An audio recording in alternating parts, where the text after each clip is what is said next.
Everyone, this is Ravindra Babu. Welcome back to my channel Silver 90s Biounit.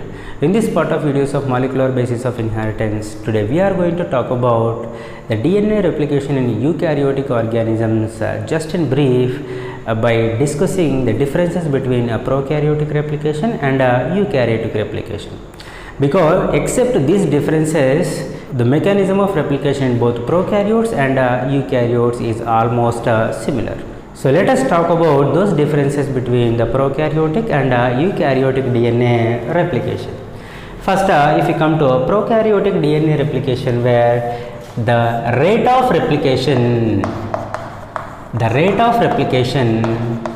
is very fast when compared to the eukaryotic DNA replication. Here the rate of replication is a very slow process. The reason is the DNA of prokaryotic organisms is very small and it is a covalently closed circular double stranded DNA molecule like this, right, which is very small and it measures about 1.564 millimeters in the case of E. coli bacteria. And the condensation is also very low, where it doesn't associated with any histone protein, so that the condensation is very less like this. This is the way of condensation of a prokaryotic DNA. The DNA is very small, which is a covalently closed circular DNA, just measures about in 1.564 millimeters, and it shows less condensation as it didn't associated with any histone proteins. But if you come to a eukaryotic DNA, this is long chain of a polymer of nucleotides, which measures about 2.2 meters in the case of a human being cell. And this double helical DNA measures about 2 nanometers in width. This 2 nanometers fiber width of DNA, by undergoing further condensation by associating with the histone proteins, it forms 11 nanometers fiber called chromatin, which consists of nucleosomes as a basic structural unit. This 11 nanometers fiber later, by undergoing further condensation, forms a 30 nanometers solenoid model. This solenoid model, by undergoing further condensation, forms a 300 nanometers, thereby a 700 nanometers fiber, and thereby a 1400 nanometers fiber. That 1400 nanometers fiber is called a chromosome, which consists of 2 chromatids like this. Each chromosome measures about 1400 nanometers in its width. In this way, the DNA of eukaryotes, by undergoing a condensation by associating with histone proteins, forms highly condensed chromosomes.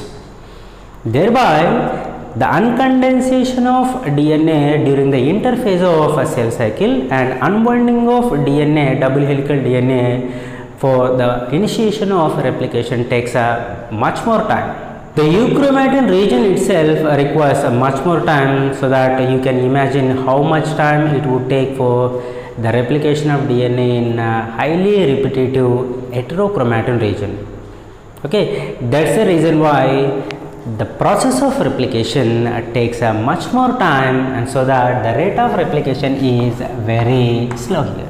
And the second one is the prokaryotic DNA is having a single origin of replication site. But in the case of eukaryotic DNA consists of multiple origin of replication site.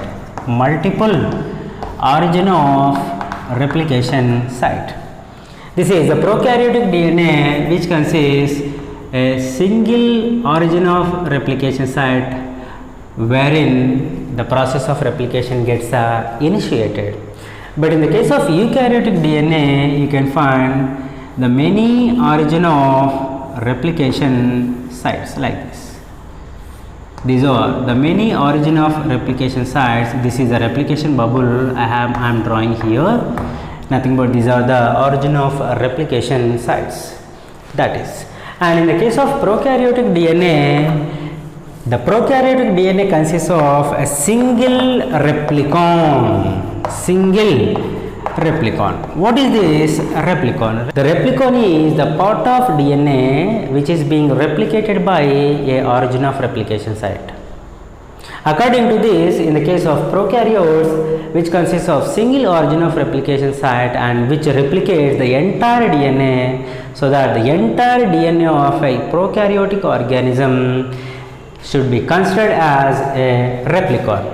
But in the case of eukaryotes, this would become one replicon, and this would become one replicon, and this would become one replicon, because this is a DNA segment being replicated by this origin of replication site, and this is the part of DNA being replicated by this origin of replication site. So that in the case of eukaryotes, the DNA consists of many replicons, and the next one is the synthesis of DNA in the nucleus during S phase of interphase of cell cycle in the case of eukaryotes. Where it happens? The synthesis of DNA or replication of DNA takes place in S phase of interphase of cell cycle. But if you come to prokaryotic cell, there is no such phase during the binary fission. The replication of DNA occurs randomly in the cytoplasm during the binary fission. Okay, and the next one is the replication in prokaryotes requires three types of polymerases. We have discussed in our earlier videos. Those are DNA pole 1, DNA pole 2, and DNA pole 3. We know the specific functions of this DNA polymerases in a prokaryotic DNA replication. But in the case of eukaryotic DNA replication, there are more than 3 DNA polymerases. Among those, some polymerases are DNA pole alpha, DNA pole beta, delta, and a DNA pole gamma. The function of DNA pole alpha is for the synthesis of lagging strand, and the synthesis function of pole delta is for synthesis of leading strand. The pole beta function of eukaryotes is similar to the DNA pole 1 of prokaryotes. And the function of DNA pole gamma is the synthesis of DNA of mitochondria. It involves in the synthesis of mitochondrial DNA.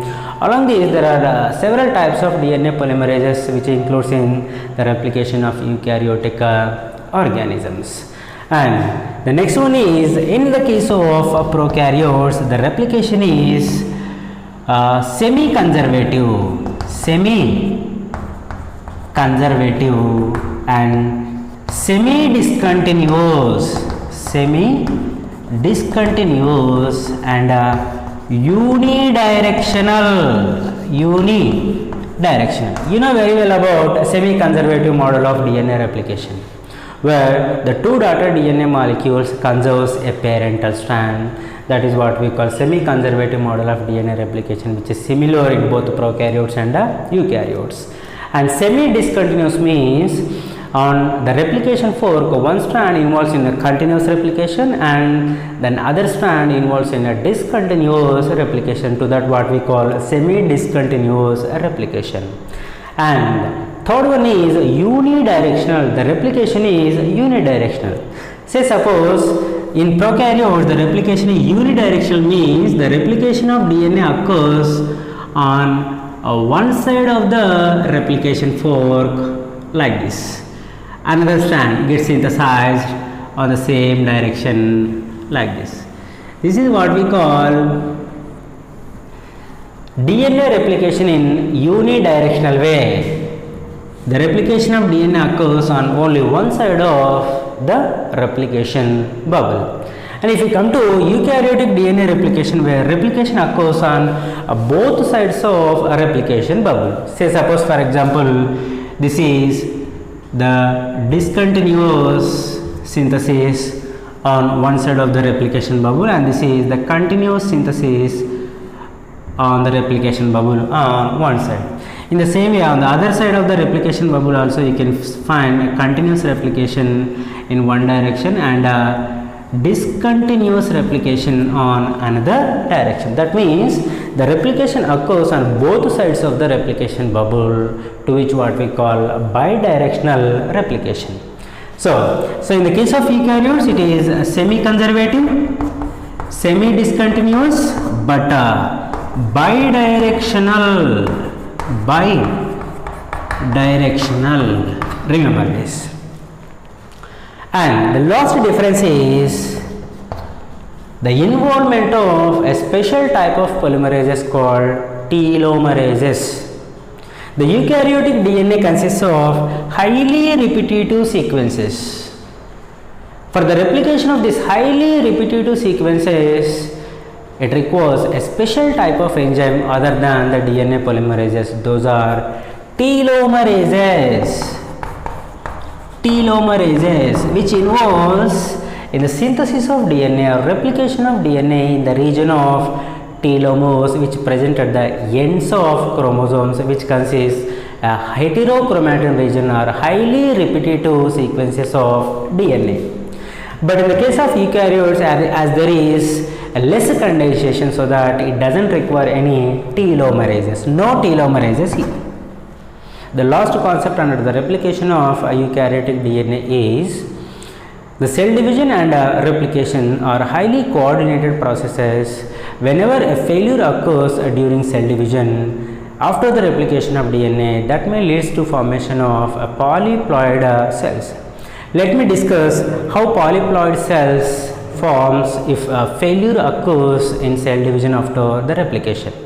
So this is a cell of a human being, you know very well, which consists of 46 chromosomes in 23 pairs, right? 23 pairs means this is a diploid cell. And here the each cell consists of what are 2C chromosomes, nothing but each chromosome consists of 2 chromatids. This is before the interphase of cell cycle. Whenever it enters into the interphase, S phase particularly of interphase of cell cycle, these 2C chromosomes would become 4C chromosomes. Nothing but the DNA gets a double. 2C chromosome will have 4 chromatids here, hence the 4C chromosome. Nothing but here also after interphase, cell consists of 46 chromosomes in 23 pairs, nothing but the cell still remaining diploid condition after the replication of DNA, but the chromosomes are in 4C condition. And whenever the cell enters into the mitotic division, in mitotic division during anaphase, what happens? The division occurs through the centromere of each chromosome, so that 46 daughter chromosomes moves to one pole and another 46 daughter chromosomes moves to another pole. Here in this condition, what happens? The wall formation or division of cytoplasm has to take place. If the cell division get failed in a cytoplasmic division, then what happens here? A cell will form with 92 chromosomes. 92 chromosome means 46 plus 46. 46 means a diploid condition, another 46 means a diploid condition, thereby a cell of tetraploid condition will form if the cell division failed to divide the cytoplasm after the replication of DNA. This is the 8th video I have made on this replication of DNA. The first event of central dogma of molecular biology is over. In the next video we will talk about the second event of central dogma of molecular biology, that is transcription. Thanks for watching. Please like and share the video, subscribe the channel, keep watching Vidyaya Amrutam Ashrite. Thanks for watching this video. Please like, share and subscribe my channel.